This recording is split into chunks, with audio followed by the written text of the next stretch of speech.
Okay, so I'm Chris Long, and I'm happy to welcome all of you here to see a little demonstration of gold leafing. You know, we've known about gold leafing for thousands of years. If you remember, King Tut's tomb had gold leaf chests, and some of the coffins actually, and some statues by gold leaf on them. And they still survived over 3,000 years. In the Renaissance, they used gold leaf for some of their magnificent frames, and also for those little angels, or putty, I guess, that they would make as well. But I'm going to show you two techniques that you can actually do in your own home. And I sort of taught myself to do this because I was restoring some old frames and that were gilded, and so they needed to have some gold put back on them. So there are two kinds of ways you can put gold onto paper or metal or wood or let's see what else, or glass actually. And the first thing I'm going to do is show you oil gilding, which is a way to when you have a surface that you want to actually use a size on, which is sticky, it's a much simpler technique to use than the water gilding, which is sort of a high art, I think. And you can use this either for real gold, or you can actually use it for the craft and imitation gold that you can find at Michael's or AC's or some of those places. So anyway, I've already prepared this piece, and it's actually 22 gauge copper, and the back will be painted with a little original painting, so this is gesso. But I've already painted the red undercoat onto the metal, and I had actually used a Rust-Oleum primer first to give it some tooth. And then I applied this size adhesive after the red coat had dried. And so I did about an hour ago, and it's now tacky, so it should hopefully accept the gold pretty well. But I'm actually going to use real 23 karat gold from Germany, and this is actually called transfer gold or patent gold. And it's adherent to the little, this little tissue paper as long as it's like this. So I don't have to use the brush yet.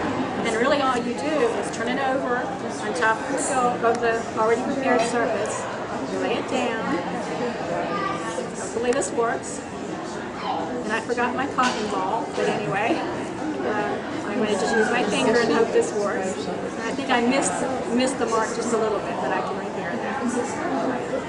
And hopefully, as you lift the tissue away, the gold will stay on the thing here. Wow.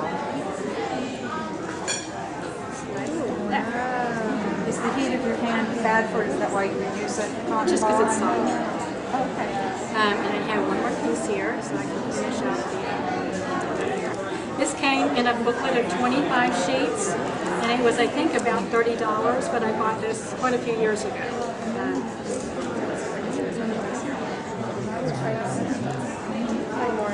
Now, sort of the downside of doing this transfer gold is that it can't be burnished like the water gilding can be, so you don't get a really high gloss from it.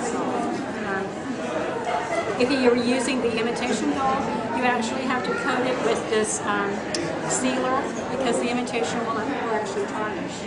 But this is real gold, so it won't tarnish, so it doesn't have to be coated like that. And then I'll take the brush and actually brush away this little excess here.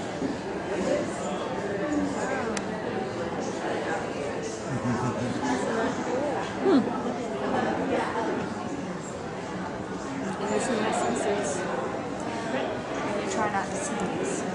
Well, when I'm using the other gold, yeah, definitely. This is okay because it was pretty adherent. Can you save the scraps? You probably could. You definitely can for the other gold. Without, I mean, you probably could. Yeah, I mean, it is 23 karat gold. So anyway, so you should be able to see my fingers in it quite well. And if you want to look at a frame.